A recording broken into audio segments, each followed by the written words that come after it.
Hello everyone, welcome to मैन academy channel. जैसे कि मैंने स्टार्ट किया चैप्टर जिसका नाम है एवोल्यूशन। इसका एक लेक्चर हो चुका है जिसमें मैंने पढ़ाया है ओरिजिन ऑफ लाइफ, लाइफ कैसे ओरिजिनेट हुआ, किस तरीके से बिग बैंग थ्योरी आई, किस तरीके से हमारा एटमॉस्फेयर अर्ली अर्थ पे कैसा था, सब कुछ पढ़े। इसके बाद मैंने पढ़ा था एवोल्यूशन ऑफ लाइफ फॉर्म, ठीक है, ये पढ़ा। अब हम स्टार्ट कर दिए हैं एविडेंसेस फॉर एवोल्यूशन, ठीक है। आज पढ़ने जा रहे हैं हम लोग एम्ब्रियोलॉजिकल सपोर्ट फॉर एवोल्यूशन, किस तरीके से साइंटिस्ट ने कहा कि एम्ब्रियो भी सपोर्ट करता है एवोल्यूशन को, ठीक है। बट ये डिस्प्रूव हो गया, तो उसके बारे में हम लोग पढ़ने जा रहे थे। चलिए स्टार्ट करिए। एम्ब्रियोलॉजिकल सपोर्ट फॉर एवोल्यूशन, जो एम्ब्रियोलॉजिकल सपोर्ट है for evolution was also proposed by Ernst Hückel based upon the observation of a certain feature during the embryonic stage common to all vertebrate that are absent in adult, ठीक है। जो embryological support है evolution का, किसने दिया था, इसे propose किया था Ernst Hückel. Very important line अगर पूछा जाए नीट में कि एम्ब्रियोलॉजिकल सपोर्ट किसने सपोर्ट किया था, तो सपोर्ट में ये रहेंगे। और कौन इसको डिस्प्रूव करता है वो भी नाम बहुत इंपॉर्टेंट, क्योंकि अर्न्स्ट से ही स्टार्ट है। तो अर्न्स्ट हैकेल जो है, इन्होंने बोला कि एम्ब्रियोलॉजिकल सपोर्ट इवोल्यूशन को दिखाता है कि जितने भी वर्टिब्रेट्स हैं सबका जो एम्ब्रियो होगा, फॉर एग्जांपल अगर मैं बात करती हूँ ह्यूमन का जो एम्ब्रियो होगा वो और भी वर्टिब्रेट के एम्ब्रियो जैसा होगा, बट एडल्ट में वो एब्सेंट होगा। जैसे कि एग्जाम्पल में देखिए क्या बोला गया है। For example the embryo of all the vertebrate including the human develop a row of vestigial gill slit just behind the head, but it is functional organ only in the fish and not found in any other adult vertebrate। बोला गया है कि जो भी vertebrates हैं, कौन कौन से हैं, पाइसेस हैं, फिशेस हो गया, amphibian, reptile, apps means birds हो गया, एंड लास्टली मैमल हो गया। तो जितने भी एम्ब्रियो बन रहे हैं किसके, वर्टिब्रेट्स के, सबके पास क्या है, हेड के पीछे बिहाइंड द हेड क्या प्रेजेंट है यहाँ पे, वेस्टिजियल ऑर्गन का मतलब ऐसे ऑर्गन जो कि नॉन फंक्शनल हैं, ठीक है। गिल स्लिट प्रेजेंट है कहाँ पे, बिहाइंड द हेड, जो कि केवल फंक्शनल किस में है, फिश में फंक्शन है। बाकी एम्फीबियन हो गए, रेप्टाइल हो गए, एप्स हो गए एंड मैमल्स हो गए, उनके एडल्ट में ये बोल सकते हैं फंक्शन नहीं है, वेस्टिजियल ऑर्गन है। इनका कहना ये था कि जो एम्ब्रियो होंगे वर्टिब्रेट्स के वो एक जैसे होंगे, ठीक है। आप उनको देख के नहीं बता सकते कि ये फिश का एम्ब्रियो है या किसका एम्ब्रियो है, आप उनको देख के नहीं बता सकते हैं। तो उनके पास क्या प्रेजेंट है यहाँ पे, वेस्टिजियल ऑर्गन जो कि गिल स्लिट है, जो कि वनली एंड वनली फंक्शन किस में बताया गया है, फिश में बताया गया है। However this proposal was disproved by, ये इंपॉर्टेंट है कि किसने इसको डिस्प्रूव किया, उन्होंने कहा नहीं ऐसा कुछ नहीं प्रेजेंट होता। On a careful study perform by Karl Ernst von Baer, ये बहुत इंपॉर्टेंट नाम है। देखिए किसने एम्ब्रियोलॉजिकल सपोर्ट फॉर एवोल्यूशन दिया था, इसको अर्न्स्ट हैकेल ने दिया था। किसने इसे डिस्प्रूव किया, किसने कहा कि ये गलत बात है, वो थे कार्ल अर्न्स्ट वॉन बियर थे। He noted that embryo never passes through the adult stage of all other और एनिमल, ठीक है। बोला गया है कि जो एम्ब्रियो हैं ये कभी भी एडल्ट स्टेज ऑफ किसी भी अदर एनिमल में पास नहीं करते, सबका अपना अपना एम्ब्रियो होता है। ऐसा नहीं है कि फिश का जो एम्ब्रियो होगा वो सिमिलरिटी शो करेगा ह्यूमन के एम्ब्रियो से। जो बोला गया है कि यहाँ पे जो गिल स्लिट हैं जो फिश में फंक्शनल है, बट यहाँ पे अगर हम ह्यूमन के एम्ब्रियो की बात करते हैं उसके एडल्ट में ये नहीं फंक्शन है, तो ऐसा कुछ नहीं होता, ये कुछ पास नहीं करता एम्ब्रियो से, सबका अपना अपना एम्ब्रियो होता है, ठीक है। आगे देखते हैं। Comparative anatomy and morphology show similarity and differences among organisms of today and those that existed year ago। बोला गया है कि यहाँ पे कुछ कंपेयर किया जाएगा anatomical structure means internal structure पे, and morphology means morphological structure में। यहाँ पे सिमिलरिटीज भी देखने को मिलेंगे, डिफरेंसेस भी देखने को मिलेंगे, जो प्रेजेंट टाइप में ऑर्गेनिज्म प्रेजेंट है और जो खत्म हो चुके हैं उनसे, मतलब कि जो ऑर्गेनिज्म अब दुनिया में नहीं रहे और जो अभी प्रेजेंट है उनमें क्या देखने को मिलेगा, कुछ सिमिलरिटी देखने को मिलेगा और कुछ हम बोल सकते हैं यहाँ पे डिफरेंसेस देखने को मिलेगा। जैसे यहाँ पे एक फैमिली ट्री बना है डायनासोर का, and they are living modern day counterpart organism like crocodile and birds, ठीक है। यहाँ पे जो रेप्टाइल है डायनासोर से, देखिए यहाँ पे बोला गया है सेटोसोरस से कौन निकला था, यहाँ पे इसका नाम है ट्राइपनोटोप्स, ठीक है। फिर हम बात करते हैं ब्रांचियोसोरस जो कि कैसा है, हर्बीओर से, ठीक है। ये हर्बीओर से, याद रखिएगा ये हर्बीओर से, और साथ में इसके पास देखने को मिल रहा है यहाँ पे नेक और टेल दोनों ही कैसे हैं, लॉन्ग हैं। मैं यहाँ पे लिख दे रही हूँ लॉन्ग, ठीक है। और ये भी कैसे थे, ये भी हर्बीओर से, यहाँ पे भी ये भी कैसे हैं, हर्बीओर से। इससे कौन निकला है, देखिए यहाँ पे ये हर्बीओर से जिसका नाम है ब्रांचियोसोरस से निकला हुआ है यहाँ पे ट्राइनोसोरस, ठीक है। ये जो 20 फीट का है, कितने फीट का है, ये 20 फीट का होता है, ये कार्निवोरस है। हम लोग इसके बारे में थोड़ा सा आगे पढ़ेंगे। कार्निवोरस है और इसके जो दांत है बहुत ही ज़्यादा खतरनाक है, बहुत डेंजरस है, ठीक है। फिर हम देख रहे हैं यहाँ पे कोई लिनिएज नहीं दिया गया, लेकिन हाँ यहाँ से कुछ निकला होगा, तब यहाँ पे कौन प्रेजेंट है, इसका नाम है आर्कियोपेट्रिक्स। जो आर्कियोपेट्रिक्स है ये क्या है, लिंक बिटवीन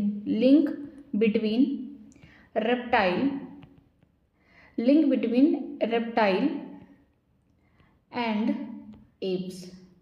ठीक है, ये किसके बीच का लिंक है, जो हम बोल सकते हैं इसका नाम है आर्कियोपेट्रिक्स। जो इसका नाम है ये रेप्टाइल और एप्स के बीच का ये लिंक है, जो कि अब नहीं रहा दुनिया में। इसके जो बोल सकते हैं, देखिए इसके बॉडी पार्ट पे यहाँ पे फेदर जो बने हैं बर्ड्स लाइक हैं। इसके पास देखिए यहाँ पे बड़ा सा ये फेदर है, साथ में इसमें इसके बॉडी में टेल भी प्रेजेंट है। इसके अलावा इसके पास देखिए पीक है जो कि बर्ड लाइक है, लेकिन इसका जो बोल सकते हैं हाइंड विंग है उसके पास क्या है, स्केल्स प्रेजेंट है। बॉडी इसकी कैसी है, बोल सकते हैं रफ है, स्केल प्रेजेंट है। ठीक है, फिर इससे निकला हुआ है आगे यहाँ पे देखिए कुछ निकला होगा और भी मॉडर्न यहाँ पे नाम नहीं लिखा, जो कि अब आगे होंगे। ठीक है, फिर यहाँ पे कुछ और लीनिएज होगा, जिससे यहाँ पे क्रोकोडाइल, यहाँ पे इस क्रोकोडाइलन जिसे क्रोकोडाइल बोलते हैं ये निकला होगा। इसके अलावा हम बोल सकते हैं टेरोडॉन। ठीक है, ये भी निकला हुआ है। तो यहाँ पे आपको एक लीनियस देखने को मिल रहा है कि यहाँ पे बोला गया है कि डिफरेंट एनिमल जो हैं किसी न किसी के पूर्वज है। जैसे कि एग्जाम्पल में यहाँ पे दिया गया है सेटोसोरस। ठीक है, ये इससे कौन यहाँ से ओरिजिनेट हुआ, ये किसका पूर्वज है, देखिए यहाँ पे जिसका नाम है ट्राइसेरोटॉप्स। ठीक है, इसका पूर्वज है हुआ। फिर यहाँ पे देखते हैं ब्रांचियोसोरस से इसका नाम लिख रहा है ट्राइनोसोरस रैक्स, जो कि कार्निवोर्स है, 20 फीट का है। ठीक है, इसके पूर्वज ये रहे जो कि हर्बीवोर्स से लॉन्ग टेल है, यहाँ पे लॉन्ग नेक है। इसके अलावा हम देखते हैं आर्कियोपेट्रिक्स, एक ऐसा ऑर्गेनिज्म है जो अब तो नहीं है, मिसिंग है, बट ये लिंक दिखाता है रेप्टाइल और एप्स के बीच में। ठीक है, फिर यहाँ कोई ऑर्गेनिज्म रहा होगा जिससे हमारा क्रोकोडाइल निकला है, एंड देन क्रोकोडाइल, इसके आगे और ऑर्गेनिज्म है जिसका नाम है टेट्रोडॉन। अब आगे हम लोग देखते हैं यहाँ पे such similarity can be interpreted to understand whether the common ancestor be a shared or not. हम जो सिमिलरिटीज देखते हैं हम किसके बिहाफ पे देखते हैं कि जो एंसेस्टर हैं, जो पूर्वज है, वो कॉमन है या नहीं है। फॉर एग्जाम्पल, जैसे एग्जाम्पल के थ्रू समझाया जा रहा है, वेल, बैट, चीता and the human all mammal. Well हो गया, बैट हो गया, चीता हो गया, या फिर हम ह्यूमन की बात करते हैं, सब के सब क्या है, मैमल है। Share the similarity in pattern of the bone of the four limb. इनमें एक सिमिलरिटी देखने को कहाँ मिल रही है कि जो इनका फोर लिम्ब है उनकी हड्डियों में। Though these four limb perform different function in their animal. ठीक है, ये जो फोर लिम्ब है इनका अलग अलग काम है, क्योंकि अलग अलग हैबिटेट में रह रहे हैं तो अपना अलग अलग फंक्शन करेंगे। सबके पास इंटरनल स्ट्रक्चर सेम है इनके फोर लिम्ब का, लेकिन जब अगर डिफरेंट काम करेंगे, डिफरेंट हैबिटेट में है, तो ये क्या करेंगे, अपने फंक्शन को भी डिफरेंट रखेंगे।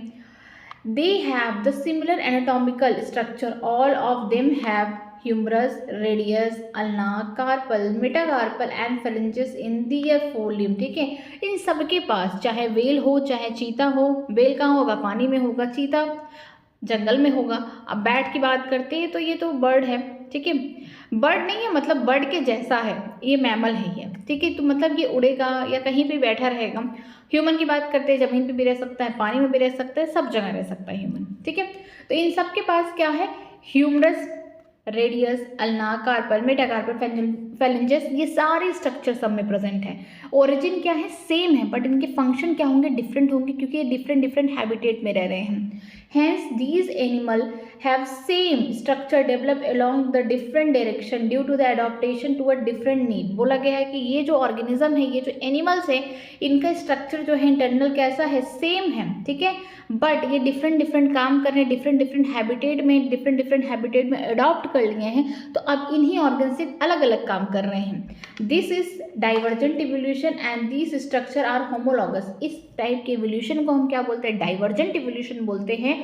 और ये जो स्ट्रक्चर है कैसा, होमोलॉगस है। फॉर एग्जाम्पल, यहाँ से कोई ओरिजिन हुआ होगा, मीन्स ये कौन होंगे, एंसेस्टर हुए होंगे, इनसे निकले होंगे ढेर सारे यहाँ पे ऑर्गेनिज्म। जैसे यहाँ पे वेल हो गया, फॉर एग्जाम्पल बैट हो गया, चीता हो गया यहाँ पे। ठीक है, यहाँ पे हम बोल सकते हैं ह्यूमन हो गया, सब के सब क्या है, मैमल हैं, बट ये आगे चल के क्या कर रहे हैं, डिफरेंट फंक्शन कर रहे हैं। फंक्शन क्या है इनका, यहाँ पे इनका जो फंक्शन है वो कैसा है, डिफरेंट है, अलग अलग फंक्शन है, जिसकी वजह से हम यहाँ पे देख रहे हैं कि ये ओरिजिन एक जगह से हुए, जिसकी वजह से हम इसे क्या बोलेंगे, होमोलॉगस। ठीक है, होमोलॉगस ऑर्गन है, ऑर्गन सब में सेम है, होमोलॉगस है, ओरिजिन क्या है, सेम है, सबकी ओरिजिन यहाँ पे बोल सकते हैं सेम है, लेकिन फंक्शन कैसा हो गया, डिफरेंट हो गया। इस टाइप के हम इवोल्यूशन को क्या बोलते हैं, डाइवर्स, क्योंकि एक जगह से निकल के अलग अलग हैबिटेट पे क्या हो गए, बोल सकते हैं डाइवर्स हो गए। तो यहाँ पे हम बोल सकते हैं डाइवर्जेंट एवोल्यूशन। ठीक है, यहाँ पे डाइवर्जेंट एवोल्यूशन, ओरिजिन सेम है बट यहाँ पे हम बोल सकते हैं फंक्शन सबका अलग अलग है। तो इस टाइप के जो एवोल्यूशन इसे हम क्या बोलते हैं, divergent evolution. Homology indicate the common ancestry. ठीक है, जो होमोलॉगस होंगे ये दिखाते हैं, जो होमोलॉगस ऑर्गन है इसका मतलब कहीं ना कहीं ये दिखा रहे हैं कि इनके एंसेस्टर क्या होंगे, सेम रहे होंगे। Other example of vertebrate, heart और ब्रेन। अगर वर्टिब्रेट के हार्ट की बात करते हैं सब में, तो सबका भी ओरिजिन क्या है, सेम है, लेकिन फंक्शन सबका अलग अलग है। तो ये भी क्या हो गए हमारे डाइवर्जेंट एवोल्यूशन के एग्जाम्पल हो गए। ब्रेन का भी सेम काम है कि ओरिजिन यहाँ पे सेम है, यहाँ पे हम बोल सकते हैं एंसेस्टर सेम रहे होंगे बट इनमें जो बना है ऑर्गन, चाहे ये हार्ट हो गया चाहे ब्रेन हो गया, इनका अलग अलग काम है ऑर्गन का। तो ये कैसे हो गए, डाइवर्जेंट हो गए। इन प्लांट, अगर हम प्लांट्स की बात करते हैं, also the throne and the tendril of the bougainvillea and the cucurbita represent the homology। ठीक है, अगर हम बात करते हैं बोगनविलिया में तो यहाँ पे कांटे देखने को मिलते हैं। जो कांटे हैं ये भी क्या है, एक्सिलरी बर्ड से निकले हुए हैं। हम क्या बोल सकते हैं, ये एक्सिलरी बर्ड से निकले हुए हैं। ठीक है, अगर हम बात करते हैं टेंड्रिल, ये कुकरबेटी इसी फैमिली में देखने को मिलता है जिसमें कुकम्बर, वाटरमेलन, ये सब जो फैमिली है उनमें देखने को मिलता है कुकरबेटा में। ये जो टेंड्रिल होते हैं ये हेल्प करते हैं किसमें, क्लाइंबिंग करने में।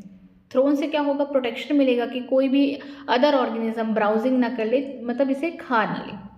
लेकिन अगर हम बात करते हैं टेंड्रिल से, तो टेंड्रिल की मदद से ही हमारा जो कुकरबीटा है ये क्या करता है, क्लाइंबिंग कर पाता है। तो यहाँ पे ऑर्गन क्या है, ओरिजिन सेम है, एक्सिलरी बर्ड से ही निकले हुए हैं, लेकिन क्या है, डिफरेंट डिफरेंट फंक्शन हो गए।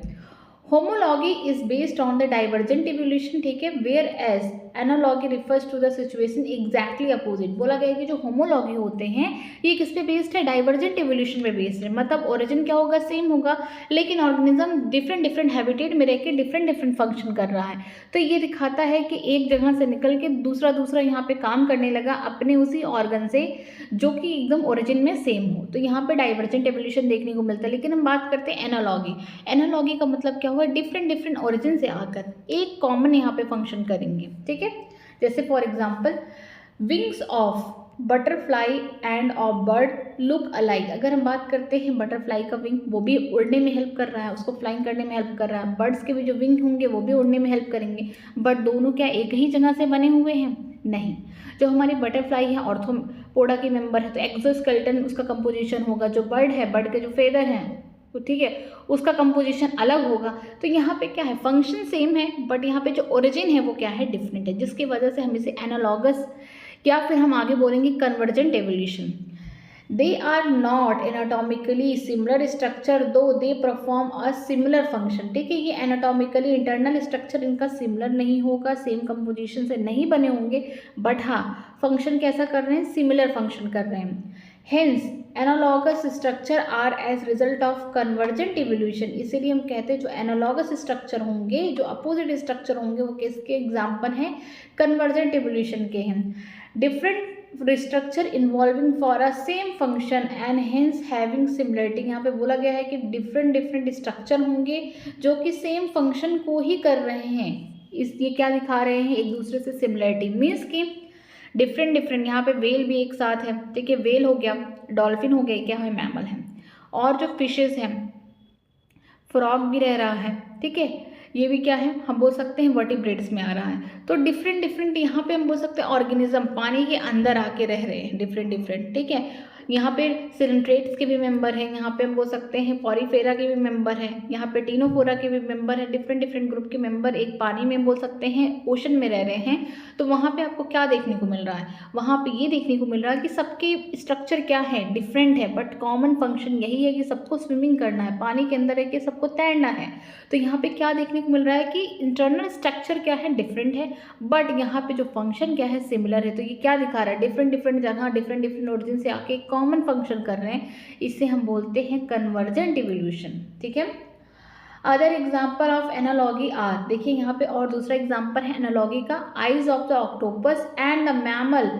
ठीक है, यहाँ पे जो आईज हैं, ऑक्टोपस का आई एंड मैमल की आंखें, दोनों के ओरिजिन क्या है, डिफरेंट है, बट फंक्शन क्या है, दोनों का देखना ही है। ठीक है, और the flipper of the penguin and dolphin. अगर हम बात करते हैं पेंगुइन, पेंगुइन क्या है, हमारी एप्स है, बर्ड है, लेकिन डॉल्फिन क्या है, मैमल है।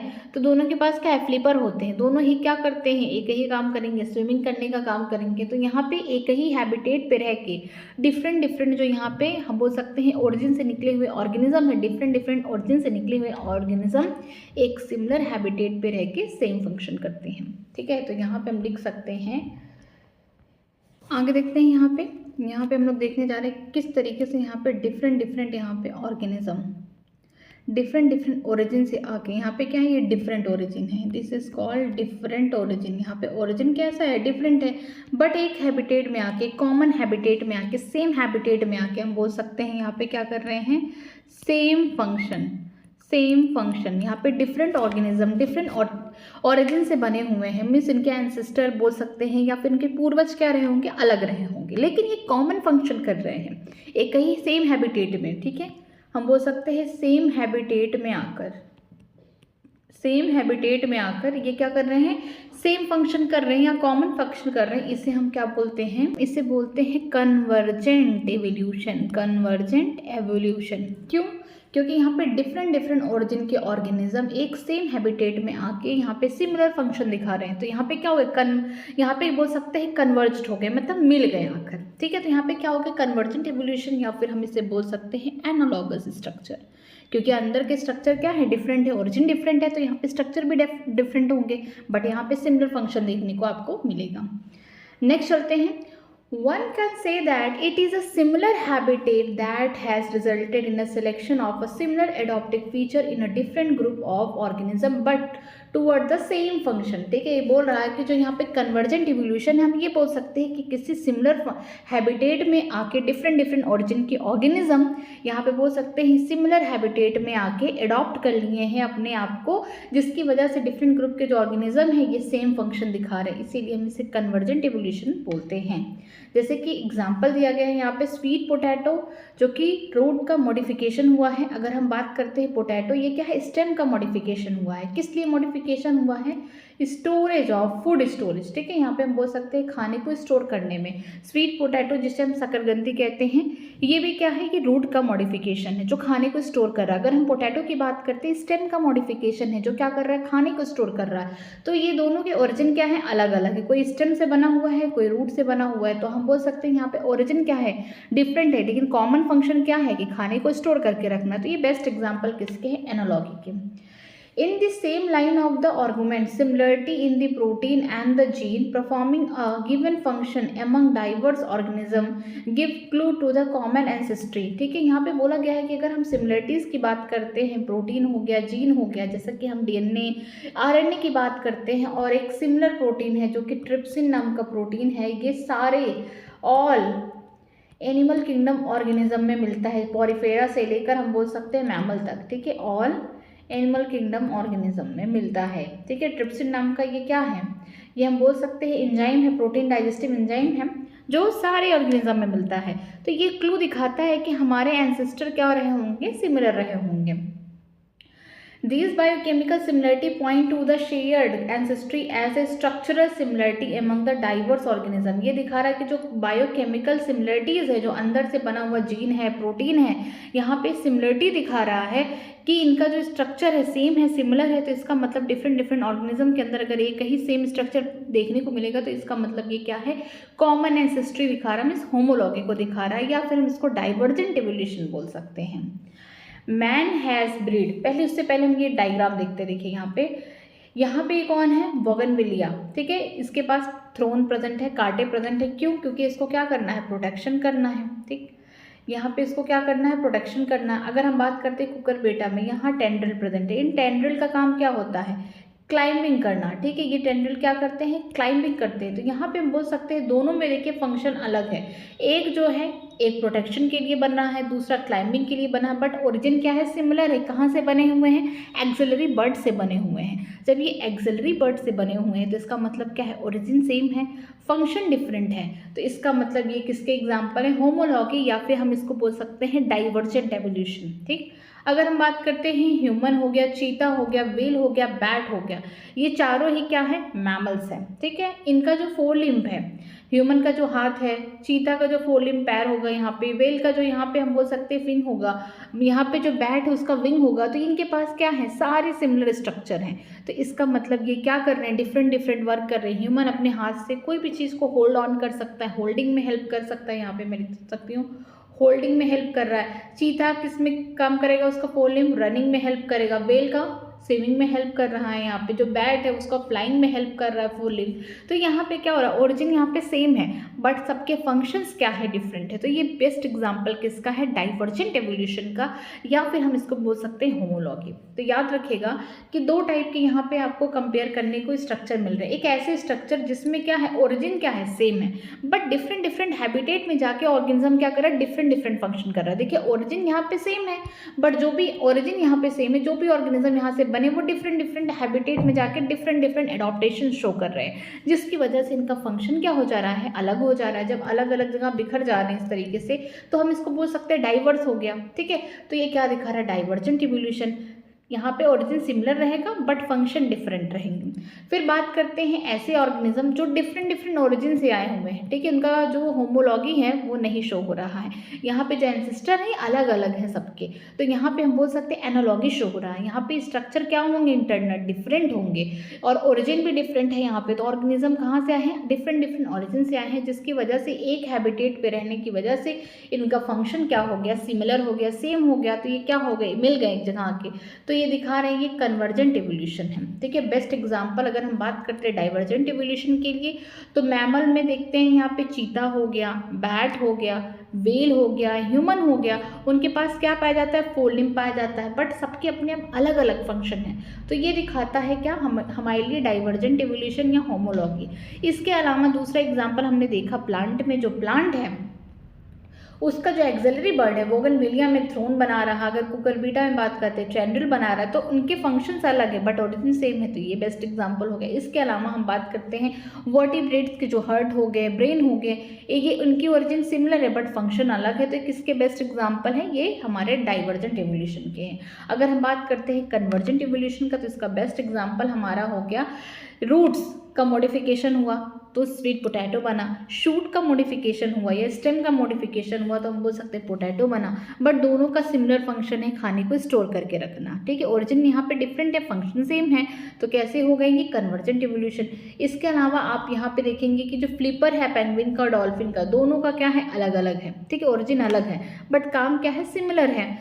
आई ऑफ ऑक्टोपस की बात करते हैं, मैमल की आंखों का, तो दोनों को क्या करना है, देखना है। ठीक है, तो यहाँ पे हम बोल सकते हैं ओरिजिन यहाँ पे क्या है, डिफरेंट है बट यहाँ पे फंक्शन सेम हैबिटेट पे रह के क्या हो गया है, यहाँ पे हम बोल सकते हैं कि फंक्शन क्या हो गया, यहाँ पे सेम हो गए हैं, जिसकी वजह से हम बोल सकते हैं यहाँ पे कि ये एनालॉगी शो कर रहे हैं, साथ में यहाँ पे हम कन्वर्जेंट एवोल्यूशन देख रहे हैं। ठीक है, नेक्स्ट देखते हैं कि जो प्रोटीन जीन है ये भी क्या है, किसी किसी ऑर्गेनिज्म में, अगर हम बात करते हैं एनिमल किंगडम के सारे ऑर्गेनिज्म में सबके पास क्या है, ट्रिप्सिन नाम का, यहाँ पे हम बोल सकते हैं एंजाइम प्रेजेंट होता है यहाँ पे, जो आगे चल के प्रोटीन को डाइजेस्ट करता है, प्रोटोलिटिक एंजाइम है। ठीक है, अगर हम बात करते हैं डीएनए आरएनए, तो सब में ही क्या होगा, सेम होगा। तो ये भी दिखा रहा है कि यहाँ पे जो ओरिजिन है क्या है, सिमिलर है, होमोलॉगी को शो कर रहा है। आगे देखते हैं, Man has breed selected plant and animal for the agriculture, horticulture, sport और the security। ठीक है, इंसानों ने अपने हिसाब से, अपने सिलेक्शन से, अपने मन चाहा प्लांट को बनाया, एनिमल को बनाया। ठीक है, किस लिए बनाया, एग्रीकल्चर करने के लिए, हॉर्टिकल्चर में जिसमें वेजिटेबल फ्रूट्स का यहाँ पे हम बोल सकते हैं कि उत्पत्ति की जाती है, स्पोर्ट्स के लिए, सिक्योरिटी के लिए। एनिमल ने खुद क्या करा, सेलेक्टेड यहाँ पे अच्छे अच्छे ब्रीड लाए प्लांट के, एनिमल के, उनका क्या करा दिया, ब्रीडिंग करा दिया। Man has domesticated many wild animal and crop. ठीक है, इंसानों ने खुद अपने ही मन के हिसाब से, अपने मन चाहे एनिमल की ब्रीड लाए, मन चाहे प्लांट की वैरायटी ला के उनका क्या करा दिया, ब्रीडिंग करा दिया। This intensive breeding program has created a breed that differ from the other breed, example dog, but still are the same group। बोला गया है कि अगर डॉग्स में ही देखें तो हम सेम ही ग्रुप के क्या करते हैं, डिफरेंट डिफरेंट ब्रीड को लाते हैं जो हमें पसंद हो। सेम ही ग्रुप रहना चाहिए, जिसकी वजह से यहाँ पे क्या करेंगे हम, यहाँ पे डिफरेंट डिफरेंट ब्रीड ला के उनका क्या करा देंगे, ब्रीडिंग करा देंगे, जिसकी वजह से आपको एक नया ब्रीड, एक सबसे डिफरेंट ब्रीड देखने को मिलेगा। और ये कौन करा रहा है, ये ह्यूमन करा रहा है, ये नेचर नहीं कर रहा है, ये ह्यूमन कर रहा है। It is argued that if within 100 of year man could be created a new breed, could not nature have done the same over the million of year। ठीक है, 100 साल के अंदर में ही इंसानों ने अपने मन चाहे प्लांट यहाँ पे ब्रीडिंग कराया या एनिमल का ब्रीडिंग करा के मन चाहे यहाँ पे ग्रुप के एनिमल लेके आए या प्लांट की वैरायटी लेके आए, जिसकी वजह से हम बोल सकते हैं कि नेचर को भी अगर ये करना हो, डिफरेंस करना हो, तो उसको काफ़ी साल लग जाएंगे, मीन्स मिलियन ऑफ ईयर लग जाएंगे यहाँ पे डिफरेंट ब्रीड बनाने में।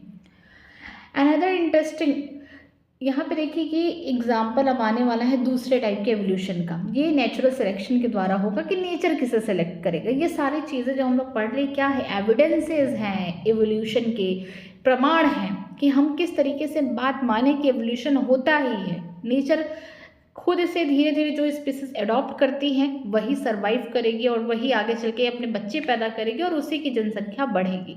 तो हम उसी के बस प्रमाण के बारे में पढ़ रहे हैं। तो एक बेस्ट एग्जांपल देखिए यहाँ पे दिया गया है। Another interesting observation supporting the evolution bye a natural selection came from England. ठीक है, नेचुरल सिलेक्शन बहुत ही इंपॉर्टेंट है, क्योंकि डार्विन भी बार बार कहते हैं कि जो नेचर में सर्वाइव किया, अडॉप्ट किया, नेचर ने उसे सेलेक्ट किया और वो अपने बहुत सारे बच्चे पैदा कर रहे हैं, वो एकदम फिट है उसने इन्वायरमेंट में, तो इसका मतलब उनके अंदर क्या हुआ, नेचुरल सिलेक्शन हुआ है। तो यहाँ पे बेस्ट, यहाँ पे बोल सकते हैं जो नेचुरल सिलेक्शन है कहाँ आपको देखने को मिलेगा, इंग्लैंड में देखने को मिलेगा। होता क्या है, जो इंग्लैंड है ना, यहाँ पे हम डायग्राम के थ्रू बात करते हैं। जो इंग्लैंड है यहाँ पर अगर हम बात करते हैं बिफोर इंडस्ट्रियलाइजेशन, जब इंडस्ट्रीज वगैरह नहीं बनी थी इंग्लैंड के शहरों में, तब क्या होता था कि जो ट्री है ना, ट्री के जो ट्रंक है उस पर क्या था, पूरे लाइकन लाइकन लाइकन जमा थे। क्यों? क्योंकि पोल्यूशन नहीं था। जहाँ पोल्यूशन नहीं होता वहाँ लाइकन ग्रो करते हैं। तो यहाँ पे दो टाइप के बोल सकते हैं मौत पाए जाते हैं, एक वाइट कलर का, दूसरा बोल सकते हैं डार्क कलर या ब्लैक कलर भी बोल सकते हैं, उस कलर के मौत पाए जाते हैं। ठीक है, इंसेक्ट है, जिसकी वजह से क्या हो रहा है, देखिए यहाँ पे सर्वाइबिलिटी देख रहे हैं कि कौन ज़्यादा नेचर पे अपने आप को सर्वाइव कर पा रहा है, कौन सबसे ज़्यादा अडॉप्ट कर पा रहा है। जब इंडस्ट्रीज नहीं बनी थी उस समय क्या था कि जो हमारा ट्री था पूरे उसके ट्रंक पे लाइकेन यहाँ पे इकट्ठा थे, मीन्स लाइकेन पूरा भरे पड़े थे। तो जो वाइट कलर के मौत होते थे तो यहाँ पे आके ईजिली छिप जाते थे, क्योंकि बैकग्राउंड वाइट है, ये भी वाइट है, तो प्रेडेटर आइडेंटिफाई नहीं कर पा रहा था, उन्हें मार नहीं पा रहा था। और जब ब्लैक वाले बैठते थे तो वाइट बैकग्राउंड में ब्लैक एक स्पॉट भी दिख जाए वाइट कलर के पेज पे आपको, तो आपको नज़र आ जाएगा। तो सोचिए, मौत तो बड़ा इंसेक्ट है, ये अगर वहाँ दिखेगा तो इसके प्रेडेटर आके इसे खाएंगे। तो क्या हुआ उस टाइम कि इंडस्ट्री के पहले जो यहाँ पे हमारा वाइट मौत था वो ज़्यादा देखने को मिला। ठीक है, इंडस्ट्री के पहले हमारे जब इंडस्ट्रीज नहीं बनी थी उस समय हमारे पास जो वाइट मौत थे ये ज़्यादा थे। क्यों? क्योंकि उस समय पोल्यूशन नहीं था शहरों में। जब पोल्यूशन नहीं था शहरों में तो वहाँ पे लाइकेन ग्रो कर रहे थे। लाइकेन गुड इंडिकेटर है किसका, एयर पोल्यूशन का, SO2 का। तो यहाँ से जो हमारे वाइट मौत थे ये ज़्यादा सर्वाइव कर रहे थे as compare to the dark या बोल सकते हैं मिनरलाइज्ड मौत। ठीक, जब इंडस्ट्रीज बन गई 1920s के बाद, जब इंडस्ट्रीज बन गई, जहाँ इंडस्ट्री रहेगा वहाँ पे धुआं रहेगा, डस्ट रहेगा, ठीक है, बहुत सारी गंदगी रहेंगी, जिसकी वजह से अब पोल्यूशन बढ़ा। जब इंडस्ट्रीज बनी तो पोल्यूशन बढ़ा तो उससे क्या हुआ कि जो इन्वायरमेंट है वहाँ पे भी गंदगी हो गई। अब इसकी वजह से एयर पोल्यूशन हुआ। जब एयर पोल्यूशन हुआ तो हम बोल सकते हैं कि लाइकेन जो होता है गंदगी में कभी होते ही नहीं है। लाइकेन क्या है, सिम्बायोटिक एसोसिएशन है किसका, एल्गी का और फंगस का। जहाँ पे साफ सफाई रहेगी, जहाँ का पोल्यूशन बहुत ही कम रहेगा, मीन्स एयर पोल्यूशन तो थोड़ा बहुत रहेगा ही, लेकिन वहाँ पे बहुत कम रहेगा, साफ सफाई रहेगी, वहीं पे लाइकेन ग्रो करेंगे। लेकिन अब इंडस्ट्रीज बन गई तो एयर पोल्यूशन बहुत ज़्यादा हाई हो गया शहरों में, तो जिसकी वजह से जो ट्रंक था, अब यहाँ पे जो ट्री के ट्रंक थे, ठीक है, इस पे अब हम बोल सकते हैं लाइकेन ग्रो नहीं कर रहा है। जब लाइकेन नहीं ग्रो कर रहा है तो इसका मतलब ट्री काली होती जा रही है, क्योंकि धुएं, डस्ट सब कुछ आके उस पर चिपक रहे हैं। अब यहाँ पे जो डार्क वाली या फिर बोल सकते हैं जो मिनरलाइज्ड मौत है वो अपने आप को प्रेडेटर से छिपा सकती है, क्योंकि बैकग्राउंड कैसा हो गया, डार्क हो गया।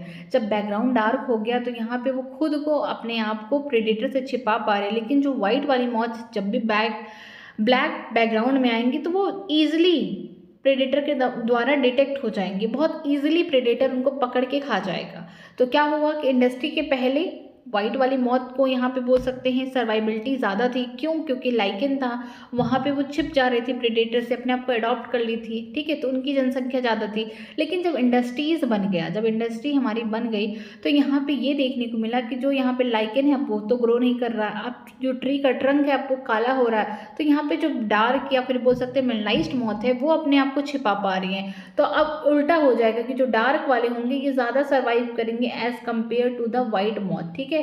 लेकिन याद रखिएगा कि यहाँ पर रिवर्सिबिलिटी देखने को मिला, यहाँ पे ये नहीं है मतलब कि अब वाइट वाले मौत पूरी तरीके से ख़त्म हो गए, नहीं, पूरी तरीके से ख़त्म नहीं हुए हैं। बस यहाँ पे क्या हुआ, पहले से जो रेशियो था अब यहाँ पे रिवर्स हो गया है। पहले वाइट मौत जिंदा थे, ज़्यादा थे, ठीक है, उनका पॉपुलेशन ज़्यादा था, लेकिन इंडस्ट्री बनने के बाद जो मेलनाइज्ड डार्क मौत है वो ज़्यादा है, ठीक है। तो बस ये दिखा रहा है कि नेचर किस तरीके से सेलेक्ट करता है, और जिसको नेचर सेलेक्ट करता है, जो अपने आप को नेचर में अडॉप्ट कर लेता है, उसी की पॉपुलेशन रहती है, ठीक है। तो हम लोग यही पढ़ने जा रहे हैं, यहाँ पे देखते हैं। In a collection of the moth made in 1850s, before the industrialization set, it was observed that there were more white wing moth on the tree than the dark wing or melanized moth, ठीक है। जब industries नहीं बनी थी, before industrialisation, ठीक है, जब industries नहीं बनी थी उनसे पहले 1850s की कहानी है कि जो वाइट कलर के मॉथ थे, दो टाइप के मॉथ थे, एक वाइट कलर का या तो एक डार्क या मेलनाइज्ड मॉथ देखने को मिलते हैं। जब इंडस्ट्रीज नहीं बनी थी उस समय वाइट वाले जो मॉथ थे वो ज़्यादा थे as compare to dark winged या फिर मेलनाइज्ड मॉथ से। However in the collection carry out from the same area, यहाँ पे एक कलेक्शन देखा गया उसी सेम एरिया में, बट आफ्टर इंडस्ट्रियलाइजेशन, जब इंडस्ट्रीज बन गई, ठीक है, इन 1920 में जब इंडस्ट्रीज वगैरह बन गई, उसी सेम एरिया में देखने को मिला there were more dark winged moth in the same area, that is the proportion was reverse, ठीक है। उसी सेम एरिया में देखने को मिला कि जब वहाँ पे इंडस्ट्रीज बन गई, पोल्यूशन ज़्यादा हो गया, लाइकेन ग्रो ही नहीं कर रहा, और हमारा जो वाइट मॉथ है उसे दिक्कत हो रही है, प्रेडेटर से वो बच नहीं पा रहा है। क्यों? क्योंकि हर जगह बोल सकते हैं गंदगी है, हर जगह डार्क कलर ही देखने को मिल रहा है ट्रीज पे।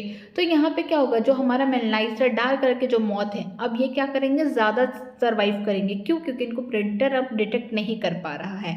तो इस कंडीशन में जो यहाँ पे डार्क विंग के जो मॉथ होंगे वो क्या होंगे, ज़्यादा पाए जाएंगे सेम एरिया में। जब इंडस्ट्रीज नहीं बनी थी उस समय वाइट मॉथ थे, अब जब इंडस्ट्रीज बन गई आफ्टर इंडस्ट्रियलाइजेशन तो आपको यहाँ पे डार्क विंग के जो मॉथ थे वो ज़्यादा देखने को मिलेंगे, ठीक है। द एक्सप्लेनेशन, अब इसकी कहानी बताई गई है कि ये क्यों ऐसा देखने को मिल रहा है सेम एरिया में। The explanation put for this observation that the predator will spot a moth against a contrasting background, ठीक है। ये प्रेडेटर जो है वो क्या कर रहा है, मौत को स्पॉट कर पा रहा है, पकड़ पा रहा है, देख पा रहा है, किसकी मदद से, यहाँ पे हम बोल सकते हैं जो कंट्रास्टिंग बैकग्राउंड है। अगर बैकग्राउंड एकदम वाइट है, लाइकेन यहाँ पे ग्रो है बिफोर इंडस्ट्रियलाइजेशन, उस समय मौत वाइट वाले तो नहीं मरेंगे, लेकिन जो डार्क वाले होंगे उसको ईजिली हमारा प्रेडेटर डिटेक्ट कर पाएगा। लेकिन जब इंडस्ट्रीज बन गई 1920s में, जब इंडस्ट्रीज बन गई तब हम बोल सकते हैं कि जो हमारा यहाँ पे पूरा डार्क देखने को मिलेगा, जो डार्क मौत है ये तो अपने आप को छिपा लेगा बैकग्राउंड में, ठीक है, ट्रंक पे, लेकिन जो वाइट मॉथ है ये नहीं छिप पा रहे। तो अब ये इजीली डिटेक्ट हो पा रहे हैं किसके द्वारा, प्रेडेटर के द्वारा।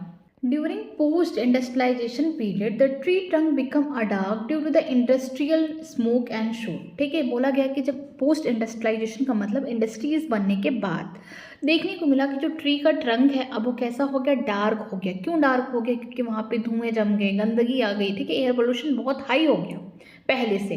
तो जब एयर पोल्यूशन हाई हो जाएगा तो यहाँ पे लाइकेन ग्रो नहीं करेंगे। Under this condition the white wing moth did not survive due to the predator, dark wing or the melanized moth survive, ठीक है। जब यहाँ पे लाइकेन अब ग्रो नहीं कर रहे हैं ट्रंक पे, तो अब ट्रंक कैसा हो गया, काला हो गया, क्योंकि एयर पोल्यूशन ज़्यादा हो गया इस कंडीशन में। तो यहाँ पे बोला गया है कि जो डार्क वाले विंग है या मेलनाइज्ड मॉथ है वो ज़्यादा सर्वाइव करेंगे एज कम्पेयर टू वाइट वाले। बिफोर इंडस्ट्रियलाइजेशन, जब इंडस्ट्रीज नहीं बनी थी, thick growth of almost white color lichen cover the tree. In that background, the white moth survive but the dark colour moth were picked out by the predator. ठीक है, जब industry नहीं बनी थी उस टाइम क्या हुआ था कि जो हमारा ट्री का ट्रंक है वो कैसा था, ऑलमोस्ट वाइट कलर का था। क्यों? क्योंकि यहाँ पे लाइकेन ग्रो किए थे, थिक लेयर था लाइकेन का, यहाँ पे वो ग्रो किए थे, जिसकी वजह से जो व्हाइट कलर के यहाँ पे हमारे मॉथ है वो ज़्यादा सर्वाइव किए थे, क्योंकि बैकग्राउंड व्हाइट हो गया तो प्रेडेटर उनको नहीं पकड़ पाएंगे। लेकिन यहाँ पे जब मेनलाइज्ड या डार्क करके मॉथ बैठते थे तो प्रेडेटर उनको ईजिली क्या कर रहे थे, खा जा रहे थे। Do you know that lichen can be used as the industrial pollution indicator? क्या आप जानते हैं कि जो लाइकेन है इससे हम ये पता कर सकते हैं इंडस्ट्रियल से जो पोल्यूशन निकले हैं उसको इंडिकेट कर सकते हैं? बिल्कुल, क्योंकि लाइकेन वहीं ग्रो करेंगे जहाँ पे पोल्यूशन बिल्कुल ना हो। पोल्यूशन जहाँ रहेगा वहाँ पे कभी नहीं ग्रो करेंगे। They will do not grow in the area that are polluted। यहाँ पे आंसर भी दिया गया है कि ये गुड इंडस्ट्रियल इंडिकेटर है। किससे पता चलेगा? यहाँ पे सल्फर डाइऑक्साइड से। ठीक है, यहाँ पे सल्फर डाइऑक्साइड जहाँ पे प्रेजेंट ज़्यादा होगा वहाँ पे हमारे लाइकेन कभी ग्रो नहीं करेंगे। Hence moth that were able to camouflage themselves and hide in the background survive। ठीक है, इसी कारण जो मॉथ है, जो उनका कैमोफ्लेज का मतलब क्या होता है कि सेम मैच कर रहा है, जिस बैकग्राउंड में वो हैं वो छिप जा रहे हैं। जब इंडस्ट्रीज नहीं थी तो यहाँ पे थिक लेयर था ट्रंक्स के ऊपर, जो ट्री के ट्रंक्स हैं उस पर क्या था, थिक लेयर था लाइकेन का। तो उस समय जो वाइट करके मॉथ थे वहाँ पे रह जा रहे थे, तो उससे उनका बैकग्राउंड क्या है, सिमिलर दिख रहा था उनके जैसा, तो यहाँ पे प्रेडेटर उनको नहीं खा पा रहे थे। तो उस समय डार्क वाले कम थे। लेकिन जब इंडस्ट्रीज बन गई, पोस्ट इंडस्ट्रियलाइजेशन हुआ, काफ़ी समय हुआ, तो यहाँ पे जो अब पोल्यूशन ज़्यादा हो गया, जब पोल्यूशन, एयर पोल्यूशन ज़्यादा हो गया, तब लाइकेन तो ग्रो नहीं करेंगे। और जो ट्रीज़ हैं उनके ट्रंक भी कैसे हो गए, काले हो गए, धुएँ से, डस्ट से, बहुत सारी चीज़ों से क्या हो गया, ब्लैक हो गए, जिसकी वजह से अब जो यहाँ पे वाइट कलर वाले जो मॉथ है अब उनको दिक्कत हो रही है सर्वाइबिलिटी के लिए। तो यहाँ पे जो डार्क है या फिर हम बोल सकते हैं मेनलाइज्ड मॉथ है, अब वो ईजिली अब उसी ट्री के ट्रंक पे अपने आप को छिपा पा रहे हैं प्रेडेटर से। लेकिन जो व्हाइट कलर का मॉथ है अब ईजिली प्रेडेटर उसे खा पा रहा है। तो सेम एरिया में यहाँ पे देखा गया कि दो डिफरेंट कंडीशन। ठीक है, this understanding is supported by the fact that the area where industrialization did not occur, example the rural area, the count of the manalized mouth was low। ठीक है, अगर हम बात करते हैं कि अब उसी बात को सही प्रूफ करने के लिए अब उस एरिया में जा रहे हैं जहाँ पे इंडस्ट्रीज़ नहीं है, जहाँ पे हम बोल सकते हैं रूरल एरिया है, जो गांव का एरिया है, वहाँ पे इंडस्ट्रीज़ नहीं है, तो वहाँ पे एयर पोल्यूशन नहीं है, जिसकी वजह से वहाँ पे वाइट कलर के जो मॉथ है वो ज़्यादा हैं as compare to urban area. ठीक है, देखा जाएगा अर्बन एरिया में क्या है, ढेर सारे इंडस्ट्रीज़ लग चुके हैं, हर जगह इंडस्ट्रीज़ है, जिसकी वजह से अब वहाँ पर डार्क कलर वाले मॉथ ज़्यादा सर्वाइव कर रहे हैं एज़ कम्पेयर टू वाइट वाले। लेकिन अगर गाँव में जा रहे हैं, रूरल एरिया में जा रहे हैं, जहाँ पर वाइट मॉथ क्या है, ज़्यादा है as compare to the dark. This show that the mix population, ये दिखा रहा है कि कैसा है, मिक्स पॉपुलेशन है। Those can be better adopt, survive and increase the population size. ठीक है, जो इन्वायरमेंट में, जो नेचर में क्या करेगा, अपने आप को एडॉप्ट कर लेगा, अपने अंदर एडॉप्टेशन लाएगा, सर्वाइव करेगा, आगे वही ज़्यादा अपनी पॉपुलेशन को बढ़ाएगा सेक्शुअल रिप्रोडक्शन करके। Remember that no violent is completely wiped out, ये बहुत इंपॉर्टेंट है। ऐसा मत सोचिएगा कि अगर इंडस्ट्रीज बन गई तो अब वाइट मॉथ कम हो गए, कम हुए हैं लेकिन पूरी तरीके से ख़त्म नहीं हुए हैं। ठीक है, अगर इंडस्ट्रीज नहीं थी उस समय डार्क मॉथ थे बट थोड़ा कम थे as compare to the white moth. तो यहाँ पे हम ये नहीं बोल सकते कि कोई भी वायलेंट, जो यहाँ पे कोई भी, यहाँ पे हम बोल सकते हैं वैरायटी या फिर वायलेंट जो है पूरी तरीके से ख़त्म नहीं हुए हैं।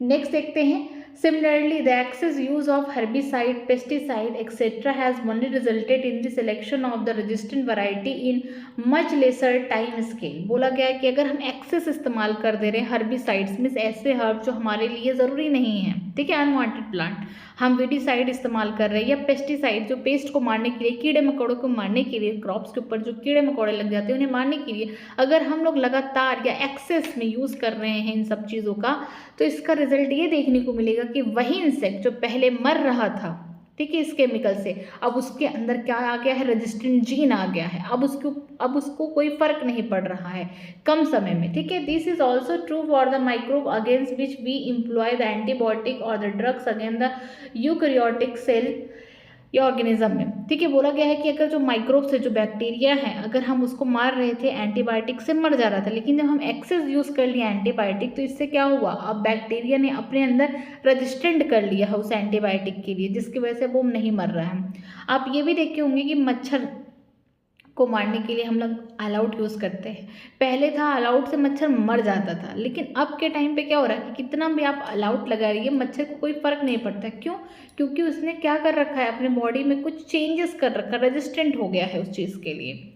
Hence, the resistant organism cell are appearing in a time scale of month, year, not the centuries। बोला गया है कि यहाँ पे हर्बिसाइड था, जो पेस्टिसाइड था, इनका ज़्यादा एक्सेस में इस्तेमाल हुआ, जिसकी वजह से अब जो ऑर्गेनिज्म है, जो हर्ब्स है, कितना भी आप इन पे बोल सकते हैं हर्बिसाइड्स डाल दें या पेस्टिसाइड्स डाल दें, ये अब इनको कोई फ़र्क नहीं पड़ा, ये रेजिस्टेंट हो चुके हैं। इसके अलावा अगर हम बात करते हैं जो माइक्रोब्स था, बैक्टीरिया था, पहले एंटीबायोटिक से डरता था, लेकिन इतना एक्सेस यूज़ हो गया इसके ऊपर कि इसके अंदर क्या आ गया, रेजिस्टेंट जीन आ गए। अब इनको कोई फ़र्क नहीं पड़ता है। तो ये जो रेजिस्टेंट ऑर्गेनिज्म है या जो सेल बन रहा है, ये थोड़े समय बन रहा है, इसे महीने लग रहे, साल लग रहे, कोई सेंचुरी नहीं लग रहा, 100 साल नहीं लग रहे हैं। ठीक है। This example of evolution by anthropogenic action, ये जो टाइप का एवोल्यूशन है कैसा है, एंथ्रोपोनिक एक्शन, मतलब ह्यूमन के द्वारा। ठीक है, ह्यूमन एक्शन है ये, ह्यूमन के द्वारा ये एक्शन लिया गया है। इसी वजह से जो चेंजेस आ रहे हैं नेचर में, जो हर्बिसाइड पेस्टिसाइड जो रेजिस्टेंट हो रहे हैं, या जो माइक्रोब्स पहले एंटीबायोटिक से डरता था वो रेजिस्टेंट हो रहा है, तो ये किसकी वजह से हो रहा है, ह्यूमन के एक्शन की वजह से हो रहा है। इंसान उसका एक्सेस में इस्तेमाल कर रहे हैं, जिसकी वजह से, जिसके अगेंस्ट में ये रेजिस्टेंट हो गए। पहले इसी से ख़त्म होते थे, अब उसके अगेंस्ट पे कैसे हो गए, रेजिस्टेंट हो गए, अब इन्हें कोई फ़र्क नहीं पड़ता। This also tell us the evolution is not directed process the sense of determinants। बोला गया है कि ये भी दिखा रहा है कि evolution कोई डायरेक्ट प्रोसेस नहीं है, इसमें धीरे धीरे समय लगता है। It is a static process based on the chance event in nature and chance mutation in organism। ये कैसा है इवेंट, यहाँ पे हम बोल सकते हैं स्टैटिस्टिक का मतलब होता है बाई चांस। ठीक है, किसी चांस के द्वारा, बाई चांस ये, ठीक है, कोई चांस इवेंट हो गया बाई चांस। जैसे होता है ना कि बाई चांस मेरा लक काम कर गया इसलिए मैं इसको पा गई, ऐसा होता है ना कि कोई चीज़ें मिलना नहीं होता, लेकिन बाई चांस अचानक से हो जाता है। ठीक है, तो अगर नेचर में कोई चेंजेस हो रहा है बाई चांस, या फिर ऑर्गेनिज्म के अंदर म्यूटेशन आ गया, तो बाई चांसली ये क्या होगा, ये म्यूटेशन, ये जो चेंजेस आया है, ठीक है, इससे क्या होगा, इवोल्यूशन होगा।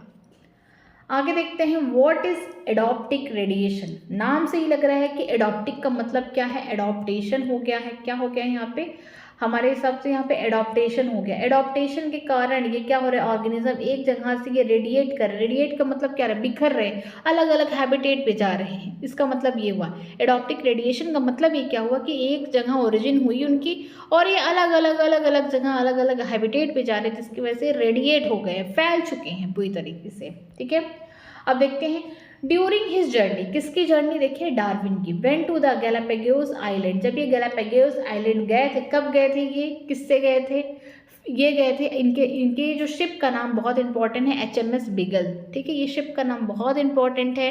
ठीक, ये क्यों गए थे, ये बहुत ज़्यादा इन्फ्लुएंस्ड हो चुके थे थॉमस माल्थस के एस्से से। एस्से जो था पॉपुलेशन के ऊपर था, बोला गया था कि रिसोर्सेज बहुत ही लिमिटेड है, अगर वो बढ़ता है तो अर्थमेटिक फॉर्म में बढ़ रहा है, लेकिन पॉपुलेशन ज्योमेट्रिक फॉर्म में बढ़ रहा है, बट पॉपुलेशन फिर भी क्या है, स्टेबल है। क्यों स्टेबल है, क्योंकि स्पीसीज, सेम स्पीसीज के बीच में रिसोर्सेज के लिए कंपटीशन हो रहा है, डिफरेंट स्पीसीज के बीच में भी कंपटीशन हो सकता है, या फिर इन्वायरमेंटल फैक्टर भी हो सकता है जिससे कंपटीशन बढ़ जाए। ठीक, तो यहाँ पे ये सारी चीज़ें, ये सब कुछ पता लगाने के लिए ये अपनी जहाज उठा के कहाँ पहुँचे, गैलापागोस आइलैंड में पहुँच के।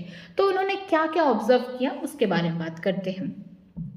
ही observed amazing diversity of the creature, उन्होंने ऑब्जर्व किया कि जो नेचर है उसने बहुत अच्छा सा एक अमेजिंग यहाँ पे क्रिएचर बनाया है। देखिए, of a particular interest small black bird, छोटी छोटी काली काली क्या है, चिड़िया हैं, later called Darwin finches amazed him. ठीक है, उस आइलैंड पे, गैलापागोस आइलैंड पे गए तो वहाँ पे उनको छोटी छोटी चिड़िया देखने को मिली, बर्ड्स देखने को मिली, जिसे वो क्या बोलते हैं, डार्विन फिंचेस बोलते हैं। He realise that there are many variety of finches in the same island, इन्होंने रियलाइज़ किया कि इसी सेम आइलैंड पे डिफरेंट टाइप के यहाँ पे ब्लैक कलर की छोटी छोटी यहाँ पे बर्ड्स हैं, सेम आइलैंड पे डिफरेंट वैरायटी की।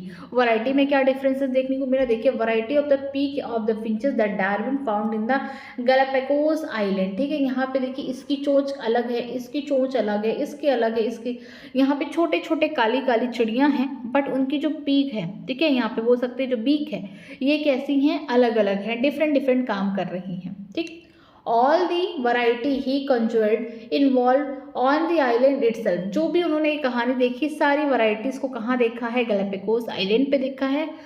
From the original seed-eating features, many other form with alter peak arose, enabling them to become an insectivorous vegetarian finches। ठीक है, बोला गया है कि स्टार्टिंग में कोई ब्लैक फिंचेस या बोल सकते छोटी ब्लैक चिड़िया जो होगी वो ओरिजिनली क्या खा रही होगी, वो सीड ईटिंग कर रही होगी, सीड को खाती होगी। ठीक है, लेकिन हुआ क्या कि कुछ और भी यहाँ पे चिड़िया हुई होंगी उससे, जो आगे चल के अपने यहाँ चोंच है उसको थोड़ा सा अल्टर कर लिया, चेंज कर लिया, जिसकी वजह से वो इंसेक्ट्स को खाने लगी। कोई यहाँ पे फ्रूट खाने लगा, वेजिटेरियन फिंचेस का मतलब फ्रूट खाने लगे यहाँ पे। ठीक है, यहाँ पे क्रॉप्स के अंदर का नेक्टर खाने लगी। ठीक, इसके अलावा हम ये भी बोल सकते हैं कैक्टस खा रही हैं, वेजिटेरियन हो गई। ठीक, तो हम बोल सकते हैं ओरिजिनली क्या है यहाँ पे, जो ओरिजिन कहाँ हुआ है, देखिए ये क्या है ओरिजिन। यहाँ पे ओरिजिन का मतलब सीड ईटिंग, यहाँ पे हम बोल सकते हैं ये क्या कर रही है, सीड ईटिंग। यहाँ पे ब्लैक फिंचेस है, यहाँ पे हम बोल सकते हैं सीड ईटिंग फिंचेस से ही डिफरेंट टाइप की यहाँ पे छोटी छोटी काली काली चिड़िया निकली हुई हैं। कोई इंसेक्ट्स को खा रहा है, ठीक है, इंसेक्ट ईटिंग है। कोई कैक्टस खा रहा है, कोई फ्रूट खाएगा, कोई नेक्टर्स को लेगा। ठीक है, कोई यहाँ पे हम बोल सकते हैं छोटे छोटे, यहाँ पे हम बोल सकते हैं जो कीड़े होंगे उनको खाएंगे। ठीक, कोई क्रॉप को खाएगा। तो यहाँ पे डिफरेंट टाइप के जो चिड़िया हैं, ये किसी एक बोल सकते हैं कॉमन कोई रहा होगा ऐसी चिड़िया जो क्या खा रही होगी, सीड खा रही होगी, ग्रेन खा रही होगी, सीड खा रही होगी, उससे निकली हुए हैं डिफरेंट डिफरेंट यहाँ पे ब्लैक कलर के बर्ड, जो अपनी चोंच को क्या किए, थोड़ा सा मॉडिफाई कर लिए हैं, अलग अलग चीज़ों को क्या कर रही हैं, अब चुंग रही हैं, मीन्स अलग अलग चीज़ों को खा रही हैं। This process of evolution of different species in a given geographical area is starting from a point and literally radiating to the other area of the geography habitat is called the adoptic radiation। बोला गया है कि जो एडॉप्टिक radiation है, इसका definition दिया गया है कि इस प्रकार के एवोल्यूशन है कि डिफरेंट डिफरेंट स्पीसीज जो हैं, ठीक है, यहाँ पे डिफरेंट डिफरेंट स्पीसीज किसी एक सिमिलर, यहाँ पे जियोग्राफिकल एरिया का मतलब हो गया हैबिटेट। ठीक है, यहाँ पे हैबिटेट, तो यहाँ पे बोला गया है कि डिफरेंट डिफरेंट स्पीसीज किसी सेम हैबिटेट पे क्या कर रही हैं, एक पॉइंट पे मिलती हैं और फिर ये लिटरली क्या हो रही है, अलग अलग हैबिटेट पे चली जा रही है। मतलब कहने का ये है कि ओरिजिनली यहाँ पे जो ब्लैक फिंचेस हैं या फिर हम बोल सकते हैं ब्लैक बर्ड, ये पहले सीड खाती थी अपनी चोंच से, लेकिन इन्होंने अपने आप को मॉडिफाई कर लिया, अलग अलग हैबिटेट पे रहने लगे। कोई सीड खा रहा है तो कोई क्रॉप खा रहा है, कोई इंसेक्ट खा रहा है, कोई फ्रूट खा रहा है, कोई नेक्टर खा रहा है। इससे क्या हुआ, वो रेडिएट हो गई है। तो ओरिजिनली कहाँ थी ये थी किसी एक सिमिलर एक जगह जोग्राफिकल हैबिटेट पे, लेकिन अलग अलग जगह चली गई और अपने फंक्शन को भी अलग कर दिया। ठीक है, एक चीज़ यहाँ पे और भी देखने को आपको लग रहा होगा, इसमें लग रहा है कि ये कैसा है, आगे चल के डाइवर्जेंट एवोल्यूशन। हाँ बिल्कुल, ये भी कह सकते हैं कि एक जगह से ओरिजिन हुई, अलग अलग फंक्शंस करने लगे, अलग अलग काम कर रहे हैं यहाँ पे, तो कैसे हो गया, डाइवर्जेंट एवोल्यूशन हो गया। Darwin finches represent the one of the best example of this phenomena. ठीक है, दिस फिनोमेना का मतलब है कि हम लोग बात करें एडॉप्टिक रेडिएशन की, जो डार्विन के फिंचेस हैं ये हमें दिखा रहे हैं एडॉप्टिक रेडिएशन के बारे में। आगे देखते हैं यहाँ पे another example of the Australian marsupials. ठीक है, यहाँ पे दूसरा एग्जाम्पल किसका दिया गया है, ऑस्ट्रेलियन मार्सोफिलास का एग्जाम्पल दिया गया है। ये भी क्या शो करेंगे, यहाँ पे एडॉप्टिक रेडिएशन को शो करेंगे। A number of marsupial each different from the other. यहाँ पे बोला गया है कि यहाँ पे डिफरेंट टाइप के यहाँ पे मार्सोफिला है, एक दूसरे से अलग हैं। Involve from the ancestral stock, किसी एक एंसेस्टर से बने हुए हैं। ठीक है, डिफरेंट डिफरेंट मार्सोफिला, और यहाँ पे ये देखने को मिल रहा है but all with in the Australian island continent. बोला गया है कि जो हमारा ऑस्ट्रेलिया है ये क्या है, कॉन्टिनेंट है, जिसमें आपको यहाँ पे देखने को मिलेगा कि जो ऑस्ट्रेलियन मार्सोफिला हैं ये किसी एक सिमिलर, यहाँ पे बोल सकते हैं कॉमन एंसेस्टर से बने हुए हैं, बट ये अलग अलग जगह पे पहुँच चुके हैं डिफरेंट हैबिटेट पे, और ये क्या कर रहे हैं, डिफरेंट डिफरेंट फंक्शंस को शो कर रहे हैं सेम आइलैंड पे। When more than one adoptic radiation appear to have occurred in isolated geographical area representing the different habitat, one can call the convergent evolution। Very important line, यहाँ से question आ सकता है। यहाँ पे लिखा गया है कि जब दो से ज़्यादा एडॉप्टिक रेडिएशन आपको एक साथ देखने को मिल रही किसी एक आइसोलेटेड हैबिटेट पे, तो वो आगे चल के एक दूसरे से क्या सिमिलरिटी शो करेंगे, फंक्शन तो सेम हो गया, तो ये क्या है, कन्वर्जेंट इवोल्यूशन। मतलब कि जैसे अभी हम लोग पढ़े मोर्सोफिला के बारे में, तो ये प्लेसेंटल भी मैमल होंगे। जैसे यहाँ पे दिया गया है ऑस्ट्रेलियन मोर्सोफिल्स हो गए यहाँ पे, और प्लासेंटल मैमल, इनके जो बोल सकते हैं एंसेस्टर डिफरेंट रहे होंगे, बट दोनों के फंक्शन क्या है, सेम है। जब दोनों के फंक्शन क्या है, सेम है, दोनों ही ऑर्गेनिज्म, जैसे मोल हो गया, मोर्सोफिला मोल हो गया, एंट ईटर कोई एंट को खा रहा है, जैसे कि इसमें नम्बेट हो गया, माउस हो गया, मोर्सोफिला माउस हो गया, लेमुर हो गया जिसको हम स्पॉटस कस्कस कहते हैं, फ्लाइंग स्क्वायरल हो गए यहाँ पे, फ्लाइंग फेरेंजल हो गए, या फिर हम इसको आगे बोलेंगे शुगर ग्लाइडर हो गया, ठीक। बॉम्ब कैट हो गया, टेस्पेनिया टाइगर कैट हो गया, वल्फ हो गया, टेस्पेनिया कैट हो गया। तो ये क्या हो गया, एक दूसरे से कॉमन सिमिलर फंक्शन कर रहे हैं। जो मोल कर रहा है प्लासेंटल मैमल का वो सेम काम कर रहा है ऑस्ट्रेलियन मोर्सोफिला, जो लेमुर कर रहा है वो सेम स्पॉटस कस्कस कर रहे हैं। मीन्स यहाँ पे हम बोल सकते हैं कि फंक्शंस क्या है, दोनों के सिमिलर हैं और ओरिजिन डिफरेंट है। तो ये क्या दिखा रहे हैं, कन्वर्जेंट एवोल्यूशन दिखा रहे हैं एक दूसरे से, ठीक है। तो यहाँ पे लिखा गया है कि जब दो से ज़्यादा एडॉप्टिक रेडिएशन आपको किसी भी आइसोलेटेड हैबिटेट पे देखने को मिला, क्योंकि दोनों कहाँ है, ऑस्ट्रेलिया में है, तो ऑस्ट्रेलिया में देखने को मिल रहा है, तो इसे हम क्या बोलेंगे, कन्वर्जेंट एवोल्यूशन बोलेंगे, ठीक है। Placental mammal in Australia also exhibit the adoptic radiation in evolving into a variety of such placental mammal, each of which appear to be similar to corresponding Morsophila. Example, placental wolf and Tasmania wolf Morsophila. बोला गया है कि जो placental mammal है Australia में, ये भी क्या दिखा रहे हैं, एडॉप्टिक रेडिएशन दिखा रहे हैं। मतलब कि जो placental mammal है इनके भी कोई कॉमन एंसेस्टर रहे होंगे, बट ये अलग अलग फंक्शन करने के निकल गए, अलग अलग यहाँ पे एडॉप्टेशन कर लिए, जिसकी वजह से ये डिफरेंट काम कर रहे हैं, ठीक है। तो यहाँ पे हम बोल सकते हैं कि ये एक दूसरे से क्या दिखा रहे हैं, एक दूसरे से डाइवर्जेंट एवोल्यूशन दिखा रहे हैं। अगर यहाँ पे ओरिजिन सेम है, प्लासेंटल मैमल की बात किया जा रहा है ऑस्ट्रेलिया में, यहाँ पे ओरिजिन सेम है, बट डिफरेंट हैबिटेट में इन्होंने एडॉप्टेशन कर लिया है। जब एडॉप्टेशन कर लिया है तो यहाँ पे डिफरेंट काम कर रहे हैं, तो यहाँ पे क्या हो गया, डाइवर्जेंट एवोल्यूशन देखने को मिलेगा, ठीक है। करस्पॉन्ड एक काम कर रहे हैं। लेकिन अगर हम कंपेयर करने लगे, फॉर एग्जाम्पल प्लासेंटल मैमल के साथ ऑस्ट्रेलियन मैमल का अगर हम कंपेयर करने लगे,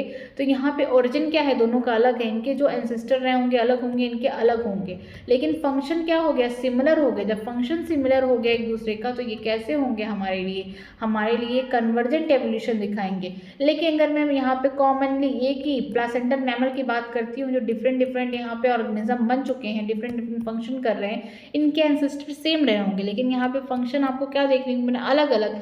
तो ये क्या हो गए, एक दूसरे के लिए डाइवर्जेंट एवोल्यूशन हो गया। वैसे सेम अगर हम बात करते हैं ऑस्ट्रेलियन मोर्सोफिला के लिए, यहाँ पे जितने ऑर्गेनिज्म निकले हुए हैं किसी कॉमन ओरिजिन से निकले हुए, किसी कॉमन एंसेस्टर से निकले हुए हैं, बट फंक्शन को क्या कर दिए हैं, डिफरेंट कर दिए हैं, तो इस वजह से डाइवर्जेंट हो गए। लेकिन जब प्लासेंटल मैमल और ऑस्ट्रेलियन मोर्सोफिला एक दूसरे से कंपेयर इनका किया जाएगा, तो ये कैसे होंगे, एक दूसरे के लिए कन्वर्जेंट एवोल्यूशन शो करेंगे, ठीक है।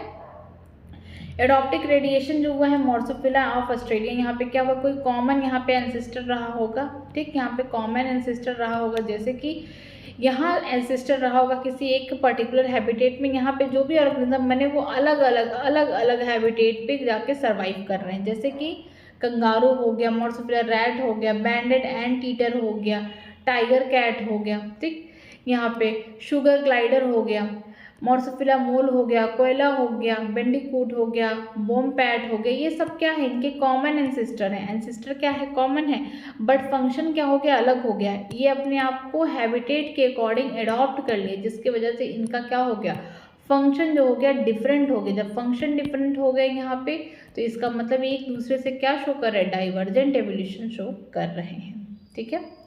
नेक्स्ट देखते हैं यहाँ पे डायग्राम, ये बहुत इंपॉर्टेंट है। प्लासेंटल मैमल हो गया, ऑस्ट्रेलियन मोर्सोफिला हो गया। तो प्लासेंटल मैमल है, इनमें क्या है, प्लासेंटा प्रेजेंट है, बट ये दोनों कहाँ प्रेजेंट है, ऑस्ट्रेलिया के कॉन्टिनेंट में प्रेजेंट है।